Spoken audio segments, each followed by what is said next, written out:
Timnas U22 Indonesia benar-benar membuat perih para pemain Vietnam di semifinal SEA Games 2023 sampai playing victim ruang ganti mereka yang menggunakan kursi plastik.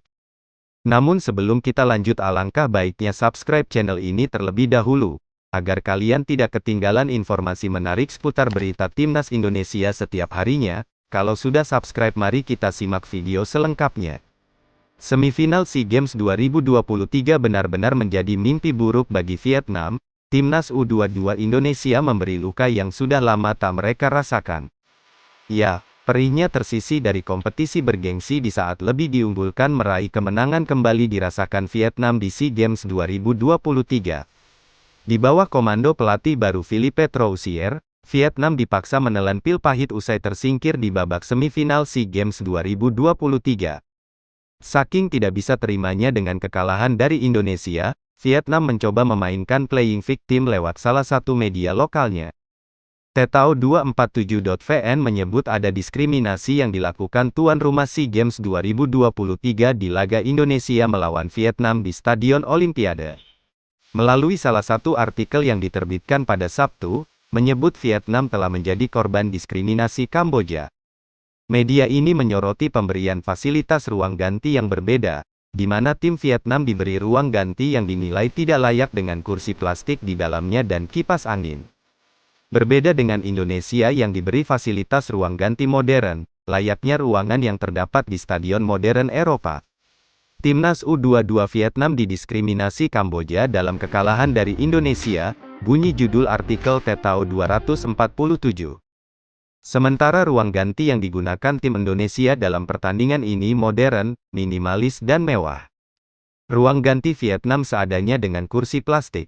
Banyak penggemar percaya bahwa negara tuan rumah Kamboja telah mendiskriminasi kedua tim yang berpartisipasi di semifinal, imbuh mereka. 1000 alasan coba dimainkan Vietnam, sebagai penanda bagaimana negara ini tak bisa menerima kekalahan dari Indonesia dalam sepak bola. Padahal kita tahu selama penyisihan grup kita pun sama menggunakan ruang ganti yang mereka pakai, tapi Nguyen memang yang penuh drama itu selalu ada saja ulahnya. Tampil di depan puluhan ribu suporternya di Stadion Olimpiade, Phnom Penh, Kamboja pada Sabtu sore, Vietnam diingatkan Indonesia bagaimana rasanya luka perih itu. Timnas U22 Indonesia lebih dulu unggul lewat Komang Teguh saat laga baru memasuki menit ke-9, namun bisa disamakan Nguyen Van Tung pada menit ke-35. Skor 1-1 menjadi penutup jalannya separuh babak dalam pertandingan itu. Usai menghela napas selama 15 menit, Marcelino Ferdinand menjadi aktor terciptanya gol kedua Indonesia ke gawang Vietnam. Bola hasil sepakan Marcelino pada menit ke-53 sempat membentur paha Muhammad Ferreri dan sedikit mengubah arah meluncurnya bola tersebut. Momentum itu berhasil mengelabui bek dan kiper Vietnam, bola meluncur nyaman masuk ke gawang dan membawa keunggulan 2-1 untuk Indonesia. Indonesia sempat dibuat panik dengan terusirnya Pratama Arhan dari pertandingan usai menerima kartu kuning kedua pada menit ke-60.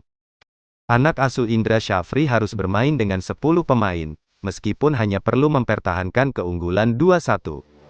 Sayangnya, rencana itu gagal terlaksana dengan baik setelah Vietnam mampu menyamakan kedudukan lewat kesalahan Bagas Kava pada menit ke-79.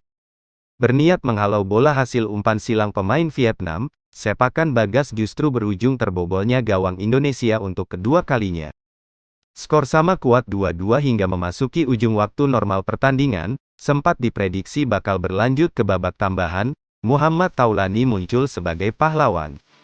Sepakan dari luar kotak penalti Taufani pada menit 90+4 sukses menjebol gawang Vietnam untuk ketiga kalinya dan mengubah skor menjadi 3-2. Kedudukan itu bertahan hingga 7 menit tambahan waktu babak kedua berakhir. Kemenangan atas Vietnam membawa Indonesia lolos ke final.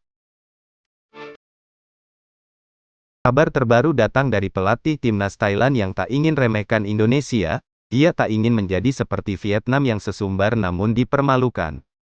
Meskipun tidak kaget Indonesia bakal lolos ke final, beberapa keluhan dilontarkan Sri Taro berkaitan keuntungan yang didapatkan tim lawan. Jeda waktu istirahat menjadi hal yang paling disorot Sri Taro ditambah laga terakhir fase grup melawan Vietnam. Pria berusia 52 tahun itu tak menampik timnya saat ini berada dalam kondisi kebugaran pemain yang tidak baik. Meski begitu, Sritaro percaya pada timnya, fokus pemulihan untuk dapat memberi kemampuan dan penampilan terbaik di final SEA Games 2023. Saya tidak kaget Indonesia U22 lolos ke babak final, ucap Isara Sritaro. Mereka lebih banyak istirahat dan grup kami hanya mendapat 1 hari libur. Dan pertandingan terakhir kami harus menghadapi U22 Vietnam membuat kedua tim kehilangan banyak kebugaran. Jelas Indonesia adalah tim yang bagus, mereka banyak pemain yang gesit. Jadi sekarang kami harus fokus pada diri kita sendiri, imbunya. Disinggung soal hasil pertandingan final, Isara tak ingin asal bicara karena menaruh hormat yang besar terhadap Indra Syafri. Baginya, Timnas U22 Indonesia saat ini di bawah asuhan Indra Syafri adalah tim dengan banyak pemain bertalenta. Isara pun merasa tertantang. Ia sangat meyakini jalannya pertandingan nanti akan sangat menarik disaksikan. Indonesia adalah tim yang bagus dan berkualitas, baik secara defensif, termasuk pelatih dan pemain, ujar Isara Sritaro. Kami tidak bisa menjawab banyak sampai kami tiba di lapangan.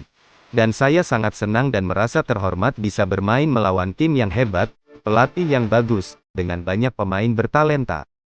Ini akan menjadi pertandingan menarik, imbunya. Nah begitulah tanggapan pelatih yang memang sebenarnya tidak jumawa, namun menghormati lawannya. Gimana menurut kalian Garuda Lovers? Komentar di bawah. Oke Garuda Lovers. Ayo kita dukung terus sepak bola tanah air Indonesia, pantang menyerah. Jangan lupa dukung terus channel Tribun Timnas, dengan subscribe, like, dan komentar. Karena saran dan kritik kalian sangat bermanfaat, untuk perkembangan channel ini. Tungguin video selanjutnya dari kami.